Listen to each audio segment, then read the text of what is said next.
Candiace confronts Karen, aka Big Sister, aka Auntie, and Karen is insulted, disgusted. It was that regal, don't you ever fix your face to come over here and say this foolishness to me. And if you ever decide to come for me, I will unleash the dragon, honey. It was all those things. That's how it felt to me, because I would have said the same thing. Hello guys, and welcome back to the Real Housewives of Potomac after show. Yesterday's episode was better, thank goodness. So let's just get into it. Gizelle is ring shopping for Robin. Do people do this in real life? Reality TV has taught us that we are supposed to shop for your best girlfriend's ring. I don't know if this is true, but we also see that Gizelle wants to find the perfect ring for Robin, so I think she's the perfect person to actually do this for her. I think it was Morgan night or something like that, but Gizelle asked Juan what his budget is in front of everyone, and I thought this was kind of embarrassing. Like, why should we have to divulge that information? I really want Bravo to do better. Monique is assembling gift bags for her event, and she's struggling. No one has bought any tickets for the live podcast show, and she's definitely on this spiritual journey because she's brought in yet another pastor, Pearl, Chris's stepdad, to help with the event and offer emotional support.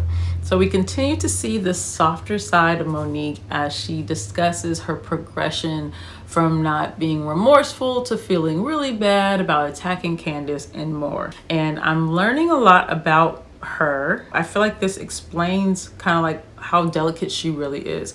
She wants to apologize, but Candiace is now has her up on charges.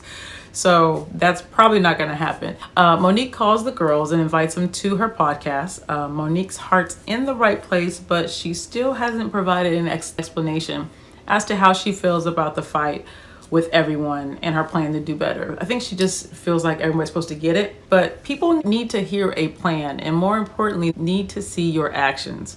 And so anyway, Karen accepts the invitation. Robin doesn't confirm or deny the invitation, but Wendy thanks her for the invitation, but also reminds her that she would be an effed up person if she supported her when Candiace is hurting. So Monique says that she's remorseful to Wendy, and Wendy does accept that, and I thought that was a good note for them. And I think, you know, really good for you, Wendy, for being straightforward. A lot of people just walk the fine line, and I love that she did that. I don't know if Bravo edited Monique's phone call to Wendy and Robin, but they haven't seen her transformation, so Monique should have explained where she was coming from. I think Monique has been so immersed in her feelings and how she's gonna change and all this stuff that she really hasn't taken the time to express this to the group, and the group is gonna need time to see if what you're saying is true.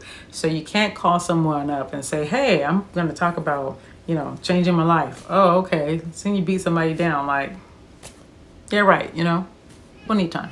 So Wendy calls Candiace and invites her to her event, and I think it would be interesting to see the timeline. Monique's on a spiritual transformation, and Candiace is kind of going through an emotional meltdown too. I don't know if they're still like competing with each other for sympathy, but it's kind of peculiar. Monique wants to show people her growth, but it's only been 2 weeks. Not only that, you're also putting these people in a position of power. It's like a self-fulfilling prophecy that you won't be accepted yet again. Like over and over, you keep trying to live up to what their standard is. Anyway, next segment. Ray and Karen meet with a life coach. Again, we hear that Ray is anti-therapy. They've been married for over 23 years, but together for 25, which is a very long time. Ray mentions prior to Real Housewives of Potomac, she used to be Ray Huger's wife, and now he's Karen Huger's husband. And Ray also says that when he met her, she was just a housewife, and all she had to do was the house and him. I think it's very important to note that Ray would prefer to go all the way back to the beginning of their relationship when he describes who Karen is to him. Karen's life is not just about being his wife, and I think at that point it probably was enough for her. You know, it reminds me of those MAGA people who are always like, you know, we want to go back to a time where everything was great, and it's like, it was great for you, but what was it like for everyone else? So I don't know if Ray is going to be happy unless she's back in that same role. And he's allowed to feel that way because that's the person that he met so many years ago. I don't know if he can love another version of her. He's bringing up cooking and staying home and all this kind of stuff. Like that was very trivial if you ask me. But he said, did the fortune go to your head? She's got this renewed interest in herself. Her clothes are on point. She looks good. She's lost weight. It's like a totally different Karen. And not too many women transform at 50 or 60. But I'm like, why are you not excited about this? If he's withholding love from her, the person that she's become, it's a problem. So anyway, Karen immediately responds how she helped Ray by using her money to bail him out of his tax trouble. And I feel like Ray might be resentful that she had to help him. And she wants those accolades and she deserves them. Robin shows up to the event with a questionable hairstyle and all the girls have something to say. Sure, it's different and quite possibly not the best look, but my thing is like, why do you feel the need to say anything negative about your homegirl when you all don't look like winners all the time? Be nice. We all have our struggle moments. Anyway, moving on to Wendys Event. I think we're tapping into Wendy's talents. I like her. She's balancing the family, the work, the social thing really well. She's becoming a fast favorite of mine.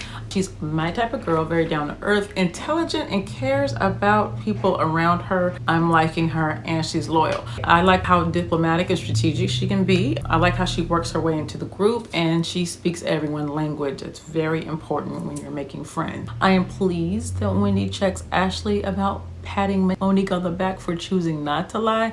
Like, who does that? That's such a thing, I would say. Did you see the look that Ashley gave Wendy after that? Candiace confronts Karen, aka big sister, aka auntie, and Karen is insulted, disgusted. It was that Regal, don't you ever fix your face to come over here and say this foolishness to me. And if you ever decide to come for me, I will unleash the dragon, honey. It was all those things. That's how it felt to me, because I would have said the same thing. Karen said that something is medically wrong with Monique. That's really extra, and I don't think she should say something like that.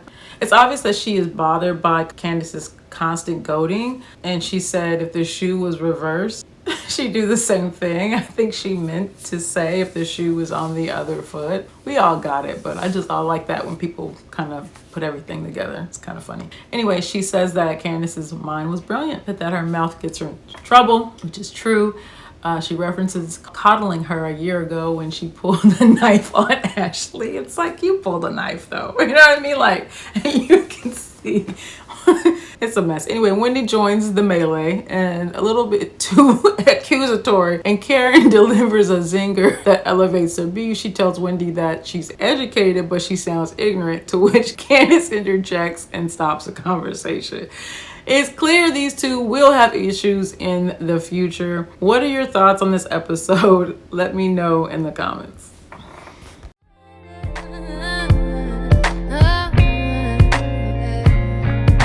Something about the way you talk now.